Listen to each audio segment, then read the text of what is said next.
जय श्री श्याम दोस्तों मैं आज आपको लेकर आया हूँ मनोना धाम, जो कि काफ़ी प्रसिद्ध है। श्याम जल का चमत्कार। भक्तों का मानना है कि धाम के कुएं का पानी, जिसे श्याम जल कहते हैं, बहुत चमत्कारी है। इस जल को पीने और शरीर पर लगाने से बड़ी बीमारियां भी ठीक हो जाती हैं। लोग दावा करते हैं कि यह जल लाइलाज बीमारियों से भी मुक्ति दिलाता है। महंत जी का आशीर्वाद। महंत ओमेंद्र चौहान को भक्तों द्वारा एक आध्यात्मिक गुरु माना जाता है। भक्तों का मानना है कि उनके स्पर्श, आशीर्वाद और मार्गदर्शन से शरीर और मानसिक कष्ट दूर होते हैं। नकारात्मक ऊर्जा से मुक्ति। कई लोग दावा करते हैं कि इस धाम में आने से उन्हें नकारात्मक ऊर्जा से मुक्ति मिलती है और उनके जीवन में सुख शांति आती है। यह सभी चमत्कार केवल आस्था पर आधारित हैं और इनका कोई वैज्ञानिक आधार नहीं है। मनोना धाम का एक सबसे बड़ा और अद्भुत चमत्कार एक मृत बच्ची को फिर से जीवित करना माना जाता है। यह घटना कुछ साल पहले हुई थी, जब हरियाणा के एक गांव से एक परिवार अपनी 12 साल की बेटी को लेकर मनोना धाम पहुंचा। बच्ची का नाम सोनिया था और वह बहुत गंभीर बीमारी से पीड़ित थी। परिवार के अनुसार डॉक्टरों ने बच्ची को मृत घोषित कर दिया था। परिवार ने अंतिम उम्मीद के तौर पर बच्चे को गुरुजी के पास लाने का फैसला किया।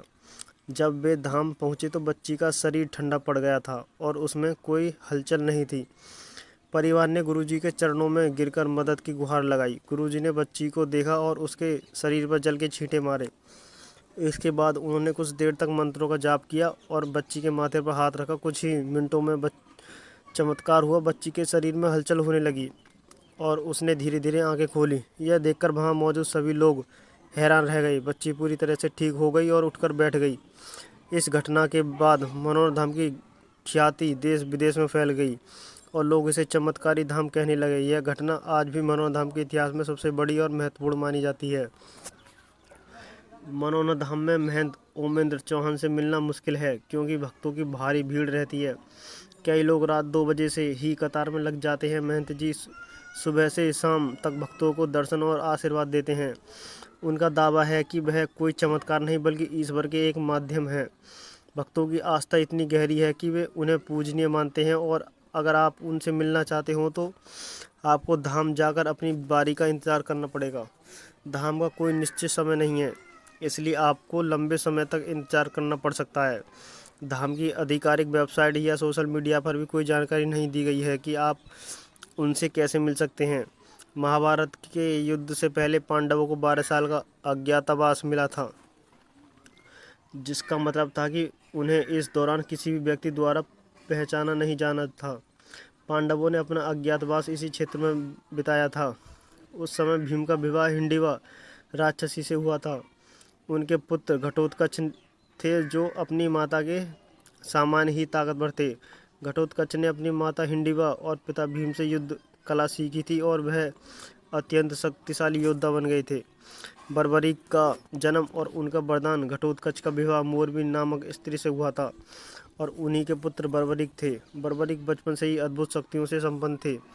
उन्होंने युद्ध कला की शिक्षा कृष्णा से ली थी और वे इतने कुशल योद्धा बन गए कि उन्हें 3 बाणों का वरदान मिला।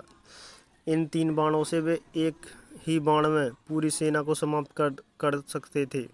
इसी कारण उन्हें 3 बाणधारी भी कहा जाता है। बर्बरीक का शीश दान और खाटू श्याम नाम।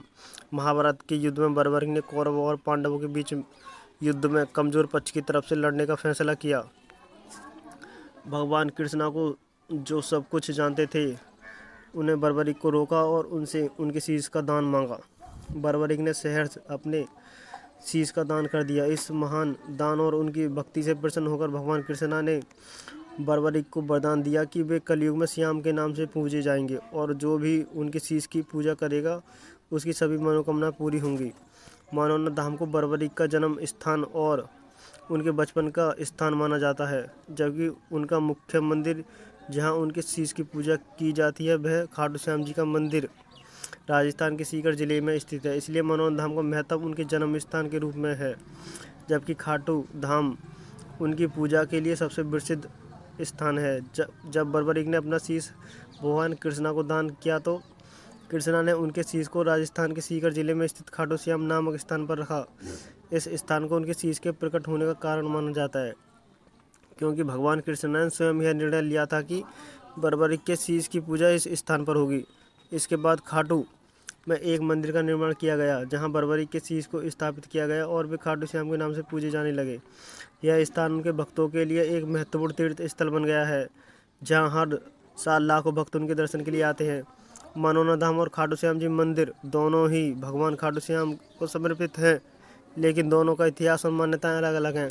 मनोना धाम एक आधुनिक सिद्ध स्थान मनोना धाम पर उत्तर प्रदेश के बरेली जिले में स्थित यह मंदिर हाल ही में वर्षों से एक सिद्ध के रूप में प्रसिद्ध हुआ है। दोस्तों, अगर वीडियो पसंद आई तो वीडियो को लाइक और शेयर को सब्सक्राइब जरूर करें।